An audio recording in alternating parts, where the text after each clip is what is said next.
Good evening and welcome back to the AfriCanadian Resource Center. We would like to begin by apologizing. We have been off for the last couple of days, partly technical difficulties, but also looking at some of the work that we've been doing and trying to figure out how we close out the last month. Because this is the last month as far as this program coming to you. Obviously, like we told you from day one, this is a program that was funded by the Red Cross Society of Canada, and this is a funding that came as a result of the federal government.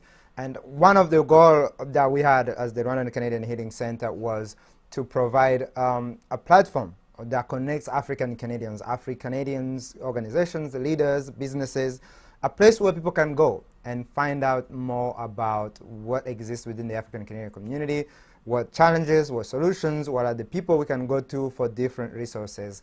So it's what we are working to do. We are building a platform. When it's ready, we'll let everybody know about it.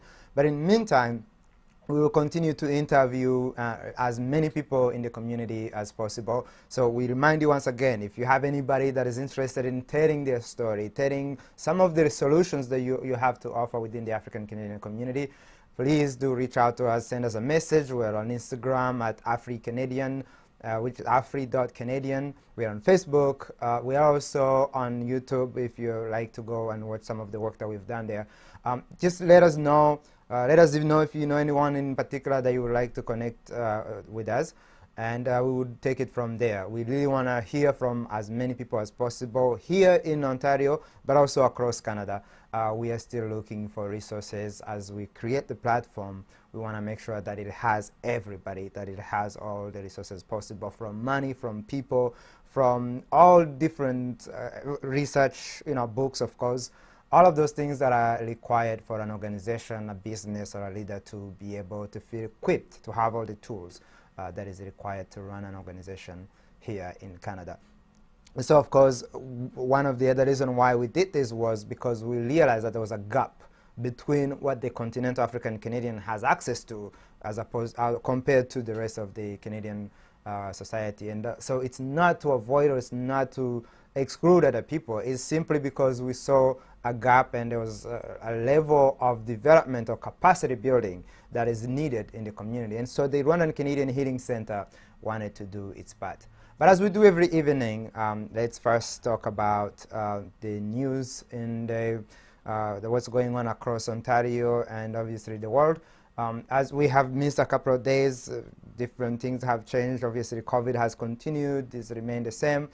Today, the Ontario government is putting more enforcement into current COVID restrictions, increasing ticketing to those who are not following the restrictions measures. The new COVID restrictions are likely to be implemented later this week in 3 Ontario regions, consistently seeing the most new cases. Premier Ford said that as Ontario reported an additional 1,417 cases here in Ontario on Wednesday, and 32 new deaths, the most in the second wave so far. The new cases include 410 here in Toronto, 463 in Peel region, and about 178 in York region. This is really, obviously, as we can see, the numbers are maintaining at around 1,400, 1,500.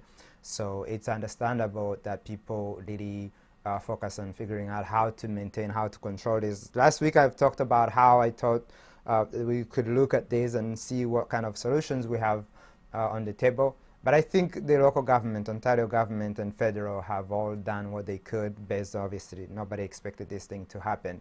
So all the best to our leaders, and for us, let's continue to do what we can. Also, as a part of the COVID, we're learning that a new study has found that over-the-counter mouthwash can kill coronavirus within 30 seconds of exposure in a lab setting. So this is still in lab setting, but I think maybe if you feel like you're having something close to symptoms of coronavirus, perhaps getting an over-the-counter mouthwash, it's a part of your health routine. Anyways, why not try it and see what happens? Make sure you protect yourself. So try it. The study conducted by researchers at Cardiff University found that the mouthwash showed promising signs of reducing transmission of the virus in human saliva. This is really good, I guess. Once again, we can do anything in addition to washing our hands, in addition to the mask, which I know most of us hate, in addition to the distancing. Let's add a couple of mouthwash every morning, every evening. You know, perhaps walk with one in your bag, and every once in a while just go do a mouthwash. Why not? We want to talk about also what's going on in Ethiopia. I have avoided talking about the topics of what's going on in Ethiopia, mainly because, to be honest, I try to not follow any violent news that's going on around the world until I feel like I guess I have to. And in this case, we've been following it. Our team has been following it, but we didn't want to cover it until we felt like we had to. And so today we're learning the Ethiopian leader has warned that the final and crucial military operation will soon be launched against the rulers of the country's rebellious northern Tigray region. The Prime Minister Abiy Ahmed said on Tuesday said that there is a three-day deadline to surrender, which has expired, and paving the way for the final push for Mekele in the region's capital. The UN also warns that the full-blown humanitarian crisis is in actually, no, the UN warns of a full-blown humanitarian crisis in the Horn of Africa. Now, I wanted to talk about this UN piece. You know, I feel like what's going on in Ethiopia, many people obviously have looked at it as definitely, obviously, the rebellious group violating the country's peace, and depending on where you're from. I don't want to get involved in what's going on in Ethiopia. Of course, we hope that this ends and we can go back to peace, because if you look at Ethiopia, it is one of the growing African nations, and having anything like this disturbs that development. Anytime you have anything that disrupts the peace, you are sort of ending the development. At least you're putting it at halt. So I don't want to go there, at least not yet. But as far as the UN is concerned, I feel like we've given so much power to the United Nations. I feel like a lot of African countries and other developing countries look to United Nations for support, or at least advocacy. But it also feels like every time UN comes forward, anytime UN comes forward where there's a crisis, all they can do is offer a sort of a warning. They don't have any power to do anything. And my question is, what is the point of the United Nations? Seriously, that's a question.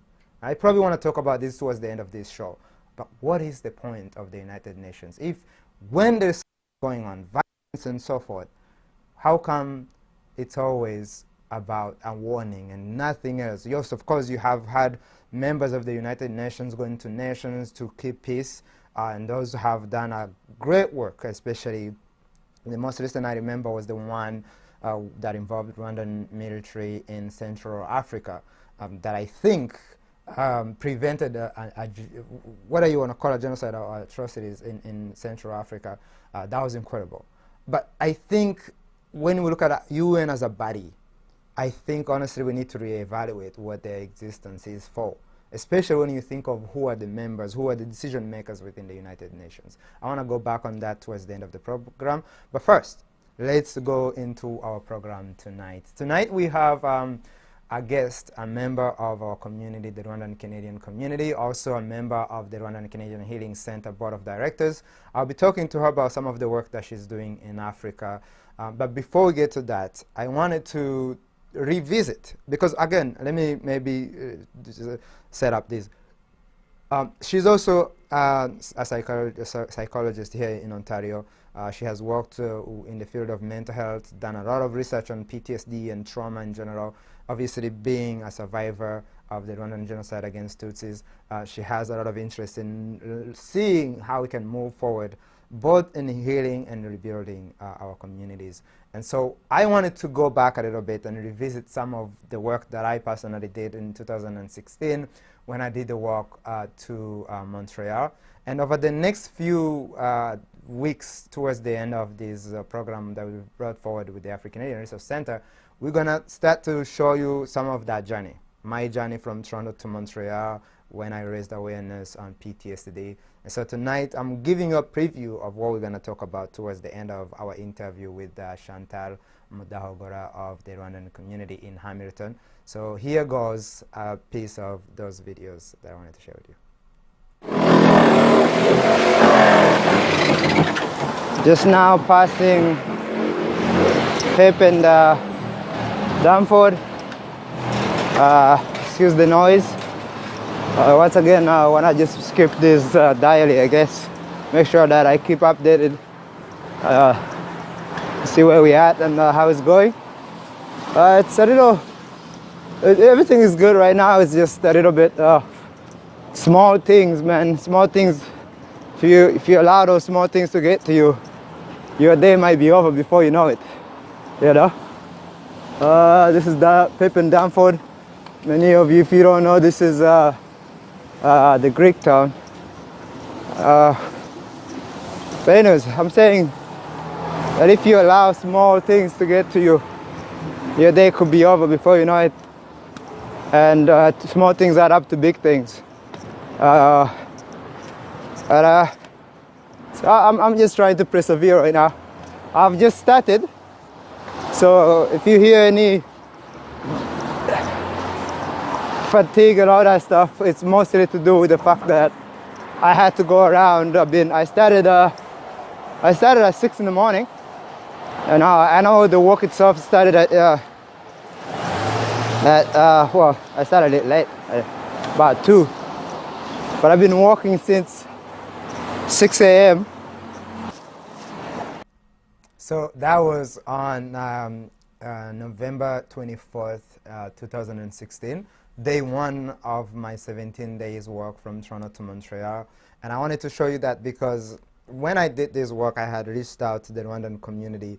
As I've said many times, I was not aware of how many members of the Rwandan community were here in Toronto or in Canada. So when I reached out, I started talking to individuals. And one of the people that I reached out to was our guest today, who told me obviously a lot about the community, but also about this challenge of PTSD, mental health, and trauma caused by the genocide against Tutsis in Rwanda in 1994.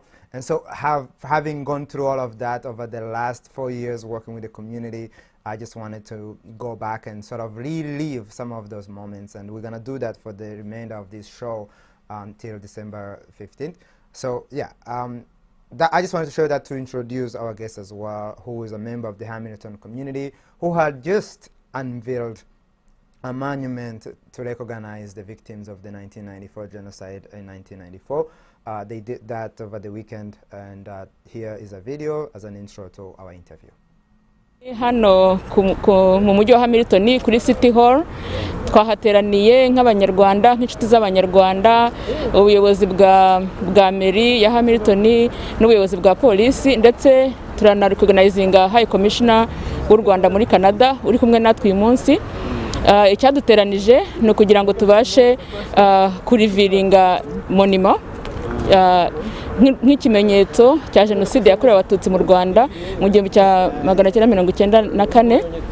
Tukaba rero ni igikorwa kuri uyu mwanya kidushimishije, kiduteye na emotion kubona tugize umugisha tukaba twabonye ahantu tuzatwibukira abacu, cyane cyane ko abenshi tutagize n'umwanya wo kubabona, kubashyingura, kubasezera.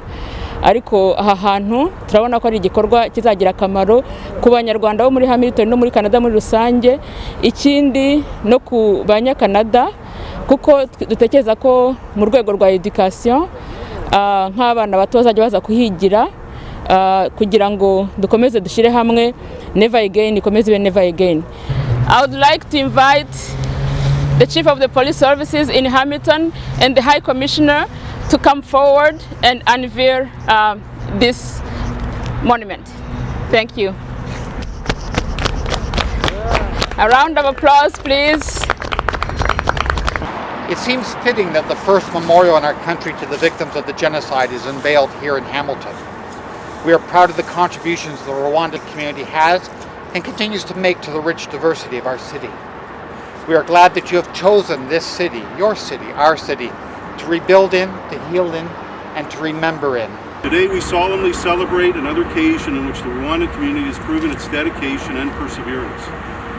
You have long committed to creating a place in Hamilton where community members could honor those who were murdered and reflect on the suffering and strength of survivors, to ensure that such atrocities are never again a reality. This monument is a place for all Hamiltonians, and I know Chris Cutler mentioned that, to come together to reflect and learn from the Rwandan genocide against Tutsi and find ways we can work together to raise our voices against racism, xenophobia, and intolerance. We are grateful today, recognizing the impact that the city of Hamilton and the Hamilton Police Services have had on our lives since we moved here. But it is still hard.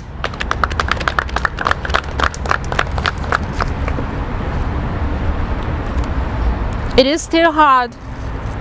It is painful. And actually, it is a tragedy to be living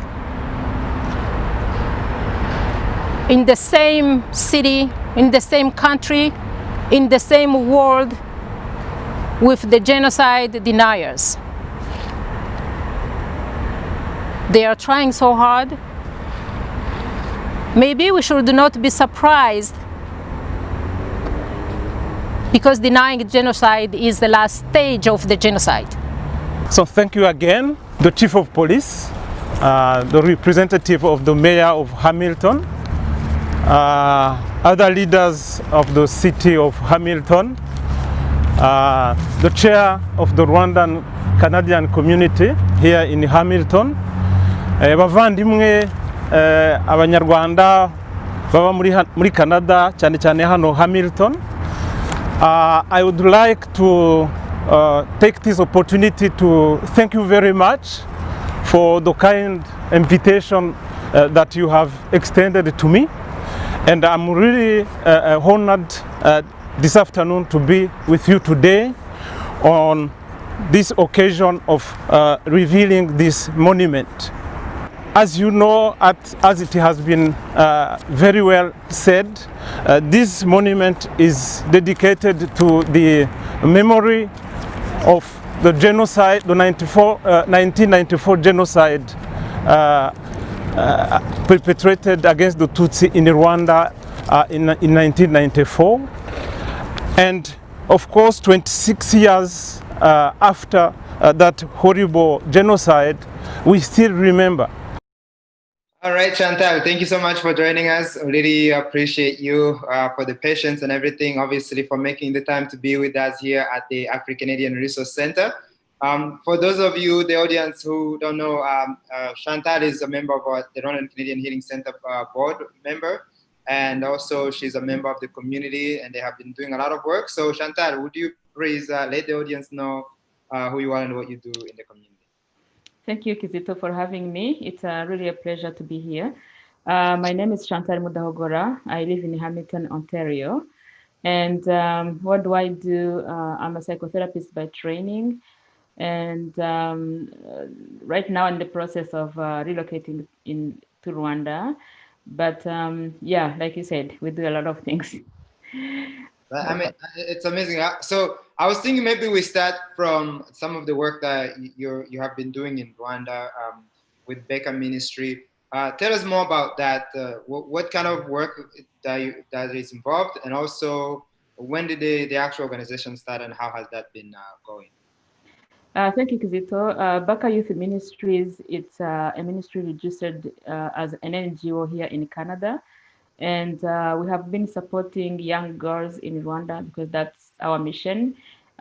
We support youth in general, but we've been more focusing on young girls and specifically to teen moms, like teen mothers. Those who we usually target those who have unwanted pregnancies or unplanned pregnancies at the age of under 20 years old. So we've been working with them. We have two groups, one in the southern of the country, the other one in the eastern of Kigali, like half an hour from Kigali towards east. And what we do, we've been doing a lot of things, advocating for them, but also trying to empower them, strengthen them, make sure that they themselves and their children have well-being, counsel them, because some of them, their kids who are born from the survivors' parents or from broken families, dysfunctional families, and then the circle goes on. So now the children are having difficulties. So we try to show them that they can have a brighter future regardless of the situation they are in today. So what we do, as I said, we try to counsel them. Most of them, many of them suffer from childhood PTSD, which is really now becoming to surface as they grow up. So we also help them to have some small projects which generates income so they can sustain themselves because again they are vulnerable and then it's easy for people to take advantage of them. So we try to do some income generating projects where small projects where we've been giving them goats, like goats in Rwanda. They are easy to raise, they multiply fast and they have good market. So they help and we have been trying to see those who can do trade, so send them to do maybe sewing classes or even to do hair, like becoming a hair dresser or something. And now with the next year, we are looking into trying to see those who are willing to go back to school. Uh, to see how we can they can go back to school. We can advocate for them to go to universities or even TVET or whatever they want to do, and that takes a lot of logistics because these girls the majority of them once they become pregnant they are rejected from their own families or some of them are orphans too. So we have now to do the whole logistics to see who can be the foster family for the child when the young girl goes back to school. So it has been a big undertaking. We rely a lot to our donors. It has been 2 years now. We are happy, or we know that we are moving in a good direction, except that COVID-19 has make up having a step back due to lockdown, but also to circumstances where these girls were needing more of relief fund more than any other thing because if they can't feed themselves, feed their babies, we can't even talk about mental health. We can't even talk about projects. So it has been a challenging year, but we are hopeful for the this coming year. All of those programs were amazing, and I can imagine that the challenge of running the programs in a normal circumstance. How has it been running a program like this during COVID? It has been pretty much difficult. Like some of these girls can't even are not even available on the phone because either they don't have phone, either they have phone but they don't have minutes like data on it. So we try our best, but what we are trying to do too, because some of the areas we have so many girls, so we are trying to put them in small groups. So every group will have a leader among the girls. So that leader will be updating us if one of the girl is having difficulties or a child is having difficulties. They need us to advocate or even to reach out to them in terms of emergencies. So we are trying to organize them in subgroups like that. So that way we have a better coordination. So like I was saying, we are trying to see who is going back to school. And most of the time, they are government programs which these girls can tap into, like going back to school. They can just work with the local authorities. But what we find, they they need some encouragement, some coaching, some push. Because if you are already vulnerable or having some mental health issues, and then you have this happening to you, you go down into depression, into anxiety, into a lot of things, and PTSD comes back. We have girls who have panic attacks because they've been suppressing for so long. So we've tried to go hand in hand, even when there are government services or programs available, like social assistance also, they don't even go to reach out to those services. So we are trying to really coach them, like like go hand in hand with them to make sure that they're going in the right path at this point. So like I was saying that usually in November we have this live gala here in Hamilton at my church, I think the Worship Center. But this year, because of COVID-19, we couldn't do a gala. So this year we had amazing people from the state, another sister ministry from DC, which is holding Washington DC, which is holding a third-party fundraisers for us. So that's what we are working on, and it is going to happen this coming Saturday, November 21st at 7 p.m. on Zoom. Amazing. And I know you're doing also, you have a GoFundMe, which we're going to be sharing with this interview. So when you do, again, you were speaking earlier about, I attended one of your previous galas and I spoke there. And I know the importance really looking at the members and people here in Canada that are supporting your mission.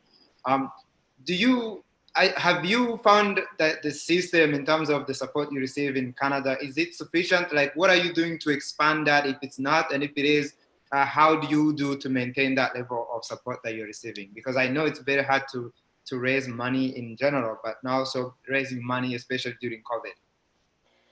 Raising money is a challenge, but we've been getting money to do small projects on a small scale.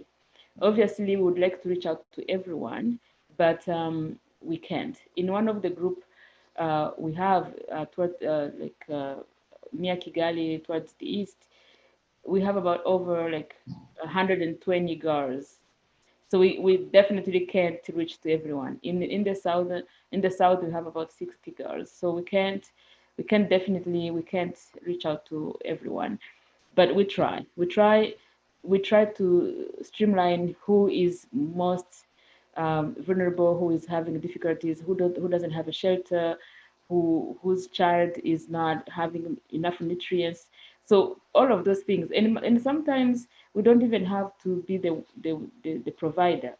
We just have to find them some existing services or other sister NGOs which do same thing that we do, but in different areas. Like for example, we have NGOs and government services for malnutrition. We don't have to go into malnutrition for those kids. We just have to make sure that they go to the health center to see a nutritionist and to get the support they can get there. But again, when they're on their own, that's the least of their concern, because they can't even get up in the morning with severe depression and go there. Some of them, because of this childhood trauma, they even suffer from what we call psychosomatization. That's where your body is responding to the trauma, and you have either chronic migraines, you have stomachache, backache, like these all kind of body pains, but which are not which you can't find a diagnosis for. And let's talk about that. Obviously, you're a trained psychologist here in Canada, and we've been talking about transgenerational trauma. A lot of people are not understanding what that is. Even a lot of people that I've met across my last 4 years of raising awareness on PTSD, even when I was getting to Rwanda the first time, it was really a new thing for them to talk about transgenerational trauma. How do we, and I know you did a research on that, maybe you can touch on that as well. How do we understand it today? And does the community really understand what that is? And did they know the actual urgency that exists within not just the people that lived through the genocide against Tutsis, but their children that are actually suffering through almost what I would call the silence, really, because I'm assuming many of them don't really know what's taking place. Like you're saying, they're going through all these pains and they don't know. They might think it's just a regular thing, but is it connected to that transgenerational trauma? How does the community understand this issue today? It's still a new thing for our community, because if someone have insomnia, for example, lack of sleep, and it has been going for many years, you can tell they're always exhausted, like they are very tired. And when they go to see the doctor, because we don't have family doctors like we do here. So today you can go to the clinic, tomorrow you're going to go to another clinic, and the healthcare system is not synchronized. So when you go to the second or third doctor, everyone is prescribing you the sleeping pills. And the patient may not even be able to disclose that information and say, hey, by the way, last week or 2 weeks ago, I saw this doctor who gave me this pill. So that becomes a circle. And when they give the person a sleeping pill without tackling the issue of trauma, the person will, within a week or two, they will build a resistance on that sleeping pill, and then it won't be working. So it works maybe for a week, and then your body builds resistance to that, and then next time when you go back, they increase the dosage, and then the story goes on, which means this person did not, they were not treating the root cause. You know what I'm saying? The root cause is not treated, so therefore the person just think it's a migraine, but doesn't, or it is a lack of sleep, but they don't connect their trauma, their depression, and other things mentally to the lack of sleep. Same thing with migraine, same thing with the other things.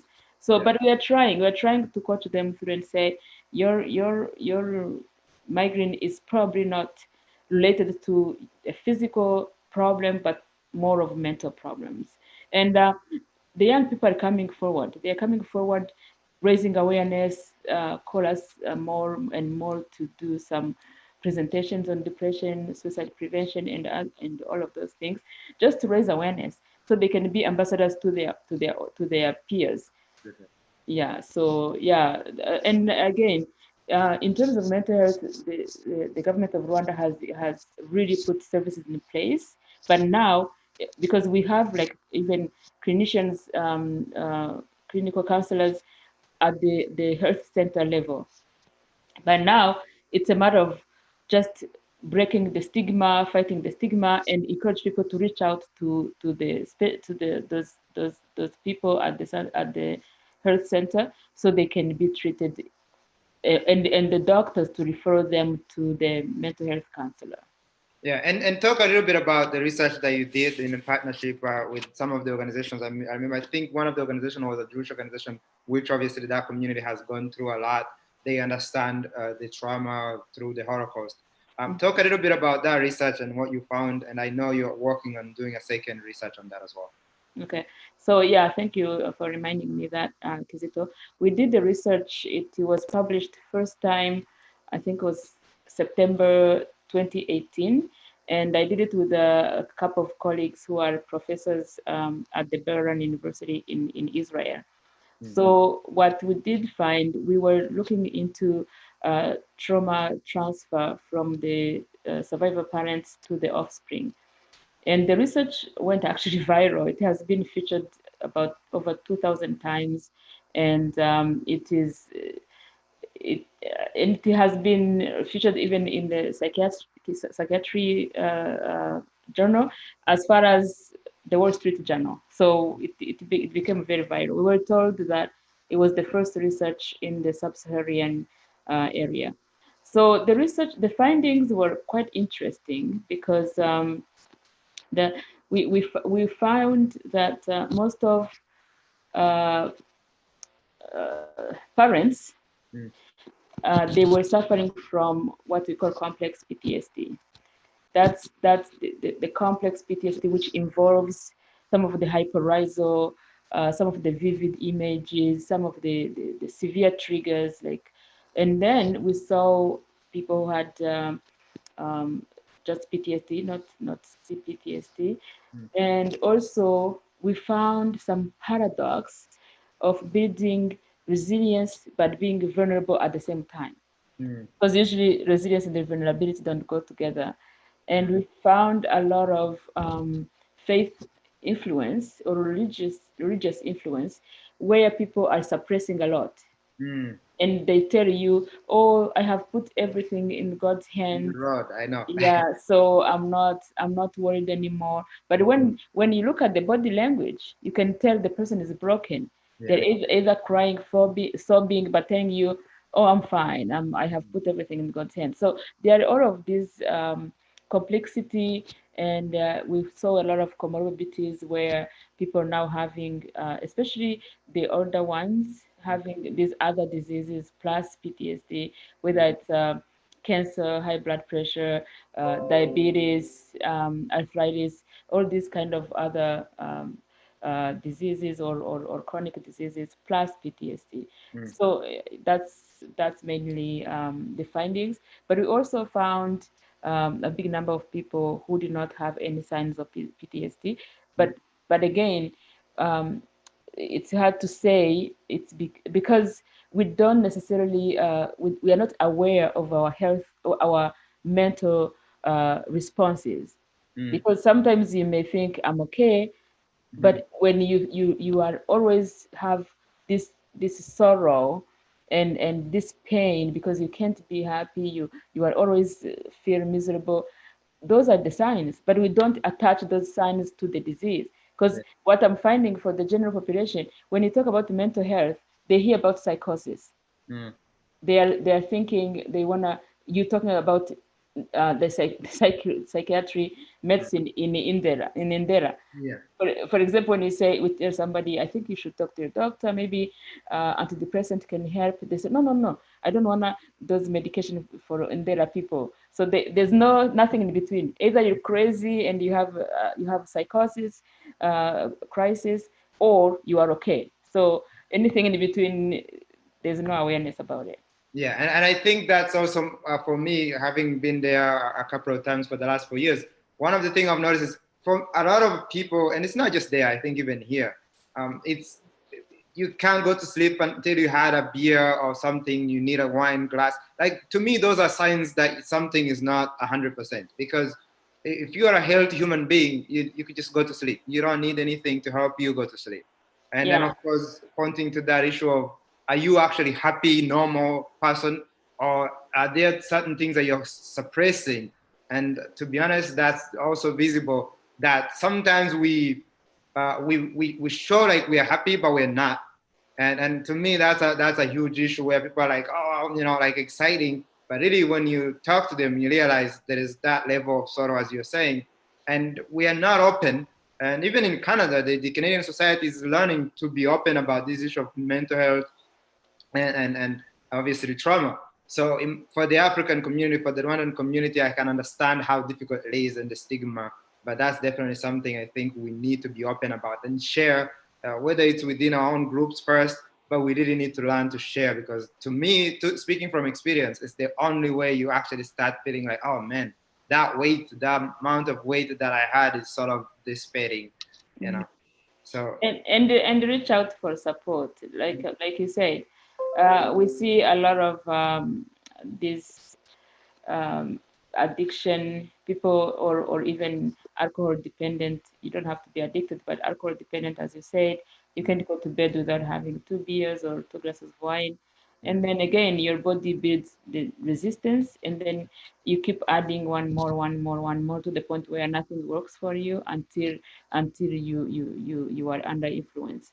So, and I mean, and that's the thing. And most of the time, people don't realize that that's a disease, an illness which can be treated or even prevented in the first place.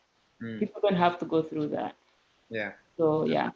Absolutely. No, I really commend you for the work that you're doing, and please, for obviously for our center, we are looking for those research down the road and see how we can tap into that in terms of looking for solutions. Like, what are the key points? What are the key solutions that we can actually seek out to? It's all through researches like this. So do let us know when the second one is. Yeah, we are actually heading to our second phase next year, starting probably January. We are working on a questionnaire and other things. What we are hoping to accomplish is to have a second one to actually complete the first one, which will lead us to probably come up with some kind of therapy model which is culturally sensitive. Because what we are finding within our culture is that any other therapy models that we can copy and paste from Western world, they're not necessarily working for us. So the way people describe mental health, the way they describe depression, it's different from where we have here, because here people have awareness from a childhood. When you're in the kindergarten, they tell you if you feel sad, if you feel crying, if somebody tells you this and that, you go talk to somebody. Back home we don't have that. So we are trying to see what a gentle way, culturally sensitive kind of therapy that can be appealing to people without facing a pushback. Absolutely. And I think we did have a research, I remember that was done by Toronto University, where they focused on East African countries. I believe it was Kenya, Somalia, Ethiopia, maybe Sudan as well. And it was eye-opening, you know. You could tell like a lot of people were willing to talk, but then they would go to certain communities where people would be willing to talk, but then they'll be like, I don't know if we could talk to you because members in our community or in our society won't look at it the same way anymore. So really finding a way, you're right, finding a way to more cultural sensitive is important, because you want to make sure that when you leave or when your research is done, the people who you're working with, they can still maintain that level, or at least raise awareness around that so they don't have to worry about their well-being or how they're treated. But absolutely, man, this is one of the things that we need. Be back home, be here. We need these researchers. So at least, you know, when you have that study, you can actually point to something that is official, you know, when you're talking to people. Yeah, it's really good. The other question I had for you is obviously the news that you did have as a member of the Hamilton community. Many people know you as a member of the Hamilton community here in the GTA, Hamilton. And your community just did something amazing that has never been done before across Canada. And I believe in North America, you have a monument to remember the victims of the genocide against Tutsis. Tell us more about that event that you just held this past weekend, and how you got to that point as a community. Thank you, Kizito. That's an exciting news for us, not in a way that it's happy news, but it's an achievement for Hamilton community. And actually, I feel like we said at the day we did unveiling ceremony, we dedicated this monument to all Canadian community, Rwandan Canadian community, in such a way that when we were trying to get it, we had to raise money, and the money came from all the communities across Canada. We raised funds from the Rwandan communities across Canada, and they donated, and we got the money we needed to build that to put the monument at the City Hall. So how did we get there? It's a long story. It took a lot of courage, resilience, and persistence, because it was a long journey. It started about 14 years ago, actually. 2006, I think that's the first time we said yes, we're gonna pursue this, and it was a long journey, but we were excited and patient all the way, to the point until yesterday, a week now, when it was we finally had the stone put at the City Hall. So we are very happy to share our experiences with other communities, and we are very happy to host groups to come, because we believe this monument has many facades. One is us, like genocide survivors in Hamilton and in Canada in general, a place to come to feel close to our people, to our loved ones we lost, because many of us never had the grieving process, we never had healing process, because we did not even bury them. So we will do commemoration in the past, but there's nothing tangible that you are touching and point on to say, this represents my family, my loved ones, my parents, my children, and people we lost. So this is a symbol for us as a community, but also it's also a tool that it's an educational tool. Like we years ago, the Rwandan community, including some members of the Rwandan community, including some experts like Jerry Kaplan and other people who used to help us to design all of these things. We had the genocide against the Tutsi in Rwanda added in the curriculum in the grade 11 history class. So usually it was only Holocaust, but a few years ago, I believe even 10 years ago, we were able to add the genocide against the Tutsi in Rwanda into the curriculum, the history class in grade 11. So this, we are hoping that this monument will also be that tool where the students will come and see and witness the, like there is a physical place that you can go and witness, and the words which are written on the monument, they are engraved in, and they explain exactly what it is. It's a Tutsi of Rwanda, in Rwanda, who were killed in the genocide, 1994 genocide, 100 days, and yeah, so it's really detailed. So we are very proud of our accomplishment and achievement, and we encourage other cities to take the same experience and get their own. Yeah, and I think you're right. I think what it does is it makes it a part of the Canadian experience too. One of the things that we've been saying even here at the AfriCanadian Resource Center is, as Africans, as African-Canadians, we need to be able to think not as Africans when we're in Canada. We need to think as Canadians. And part of that is whatever experiences, whatever values, or whatever past that we have has to be a part of who we are as Canadians. And so being able to put a monument there, now you're saying, no, this is a part of the Canadian experience, not necessarily just the Rwandan experience, but because now we're Canadians, this is a part of us as Canadians. And so. And by the way, Kizito, on that note, it is now on the list of Hamilton heritage, because we donated the monument to the city of Hamilton at the city hall, in the premises of the city hall. And we made an agreement that the city hall, this is going into the heritage of Hamilton at the city hall. So the city hall will be in charge for the maintenance, if there's a snow or grasses, they will do the cleanup. And as long as the city hall exists, the monument will be there. Even if they need to move, go somewhere else, they will move with the monument.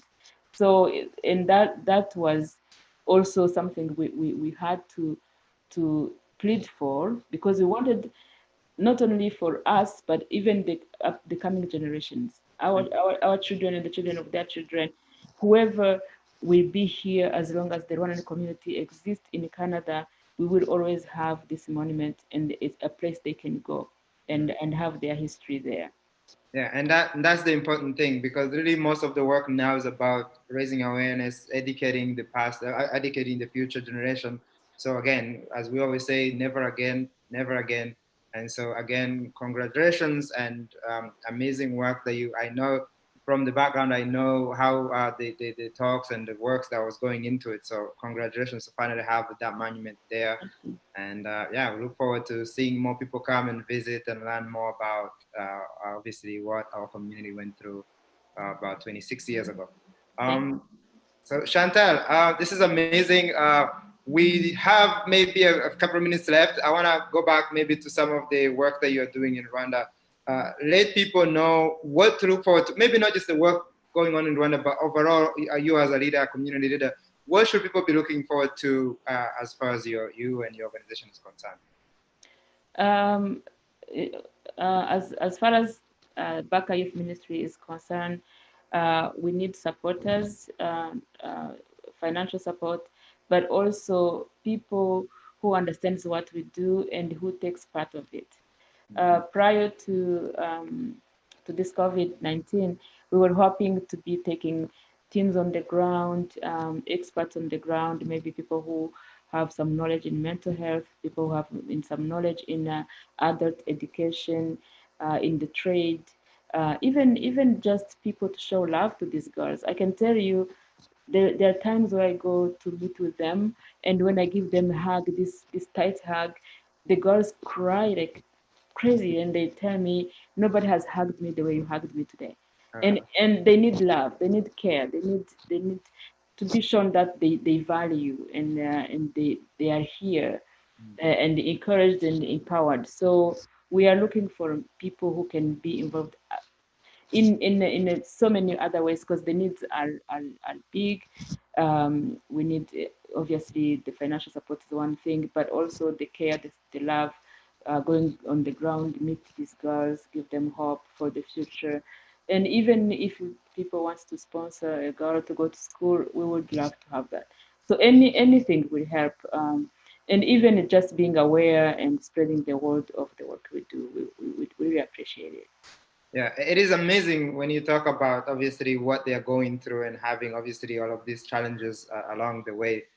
Like to me, it's always to find people like you that are doing this kind of work is important, and making sure that, because I think sometimes one of the challenges that Africa has had, and I'm sure Rwanda is no different, is not really finding people that are authentic. Sometimes you have people who go to Africa and they say they're helping, but at the end of the day, not everything goes where it's supposed to go. And so having people like you who have obviously have lived this experience, you know what they're going through, knowing what they need, and obviously with the advantage of having the education with it too, to see, to understand, like it's not just the socioeconomic issue, it's also the health issue.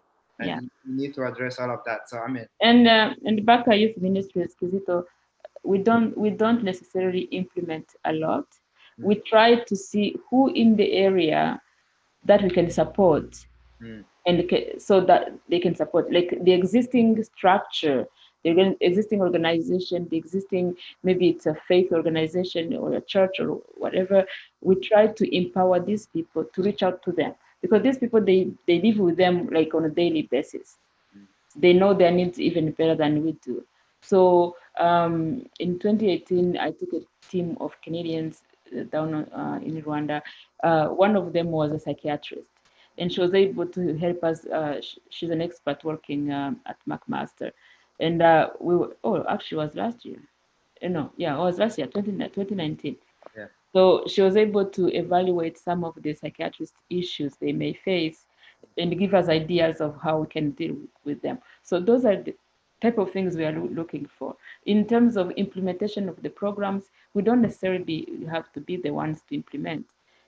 They are local structures which exist and can actually implement. We are there just to coordinate the programs, to give them support, and to transfer knowledge as well. Amazing. And remind everybody where to go for support. You say it was this weekend. Where can people find information to be part of your online gala this year? Yes, it's November 21st, which is this coming Saturday, and it will be at 7 p.m. and it's on Zoom. We will be sharing the link very soon on either my Facebook page. And for those who need to know more, they can always get in touch with you, and probably we will share with them the link. It's going live tonight, but they can start giving already. The lines are open. They can give on GoFundMe. There's also an account at the TD Bank. We can share the account for those who would like to do that route. They can also mail the check to the address, to the Baca Ministry address that we can share. So there's a lot of ways to do it, but right now the GoFundMe is live and it's working. Amazing. We'll be sharing the GoFundMe with this recording on Facebook, and also we encourage people to go to Baca Ministry and the Baca Youth Ministry on your Facebook page, and I'm sure you'll be putting updates on there. And we also have Baca Youth Ministry website. It's bacayouthministry.org. All right. Thank you so much, Chantal. We really appreciate you being with us today. Of course, we wish you all the best and success in the work that you're doing, specifically on this. And definitely, I know you're going back to Rwanda, so all the best. Go enjoy the weather on our behalf. Yeah, and I know you are coming to Kizito. And I recommend the work you're doing with Rwanda Canadian Healing Center. It has been an amazing journey ever since you started. We were together from the conception of the ideas to the implementation. And now here we are, and we are becoming, we are having a position of multicultural organizations in Canada, and it's amazing to see our organization growing, and we continue to join hands because together we win. Without individually we fall. So Absolutely. yeah.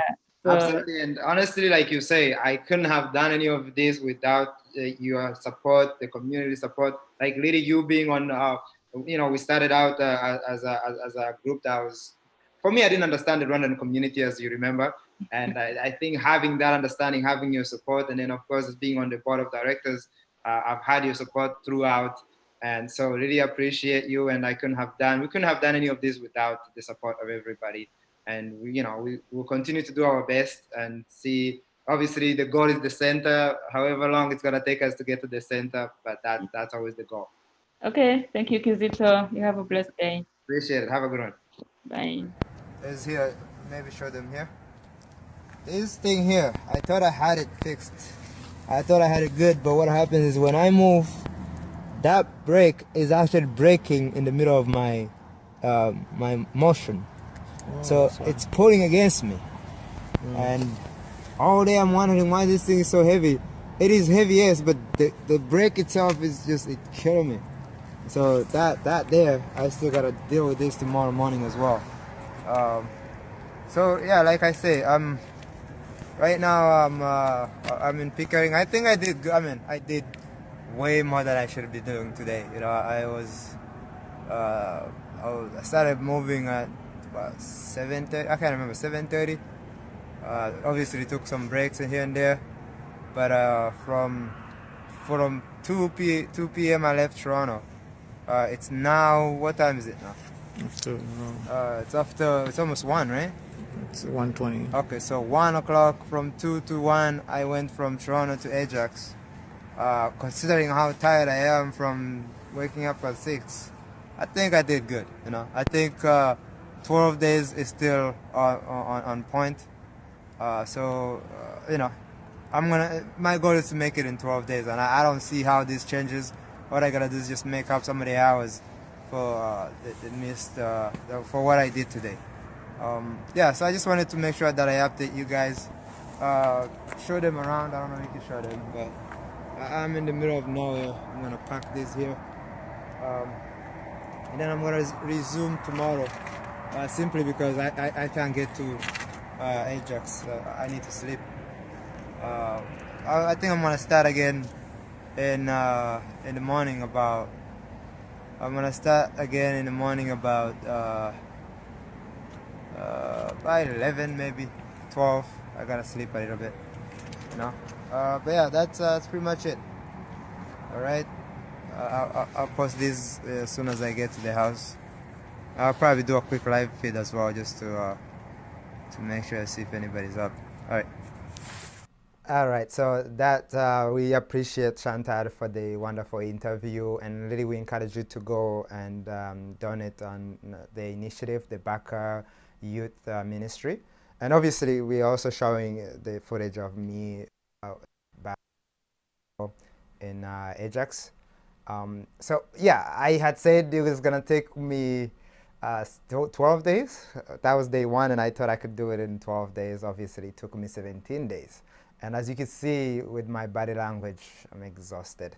I'm like, I don't even know what's going on in my head at that time. What I know is I just wanted to keep updating people. And if you can go to the page that we used, which is now called Never Again on Facebook, you will see a lot of videos. I posted as much as I could, morning, afternoon, evening. Obviously night was 1 a.m. there. There were some times when I reached some destinations at 5 a.m., which we're gonna get to. But first, let me show you a little bit of the same spot, same area where I was talking about some of the weight, what got me tired. And eventually I had to get rid of some of those weights. Go. All right, so I'm now in Pickering. I plan to get to Ajax. Well, initially I planned to get to Oshawa. I left Toronto too late. I left Toronto at what was that, 2, I think. So my second option was Ajax. My friend lives in Ajax. I wanted to stay there, which I'm still staying there. But what I'm doing now, I'm gonna stop here in Pickering, go sleep, and then come back and start over again. But what I wanted to show you guys is show them what's in this thing here. So these things are like really heavy. I don't need to show it, but the weight on here, I'm thinking to remove it and just like take whatever I need. I thought I could take pairs and pairs of stuff for the cold, but I definitely don't think I'm gonna be able to move so much weight right now. So I'm gonna take some of this stuff out. Like I tried, really heavy. It's really heavy. I think there's more weight in here than how much I weigh personally. The other thing is, man, this is what I was talking about. Sure. This is my little bike bell or whatever. That broke down just as soon as I left the house. I'll show you something else. I don't know if you can see that. Make sure you can see clearly. This here, that's my phone. You can see what happened to it today. Why I couldn't do a lot of videos. Basically, the lens of the front lens where I usually use to actually capture like selfies is busted, meaning I can really update you guys all day. I tried my best, but I mean, I don't know if you see some of the videos that I posted. Alright, so as you can see, that was day one. Obviously, we showed you when I was in Ajax, which is a bit down the road, but obviously walking is so many hours. I was in Pickering and I was looking at some of the weight that I had. Actually, my friend Ryan was with me over there, and I think we had to remove some of the weight so I can actually make it to Ajax. It was really getting heavy. Like I remember, let me tell you what happened. In the morning, I decided I was gonna take food, clothes, all of those things were in that box. And halfway, about half an hour, I picked up a phone call. I called my brother. I'm like, yo, you gotta come and take all of these things because it's too heavy. So I got rid of food. I kept the clothes.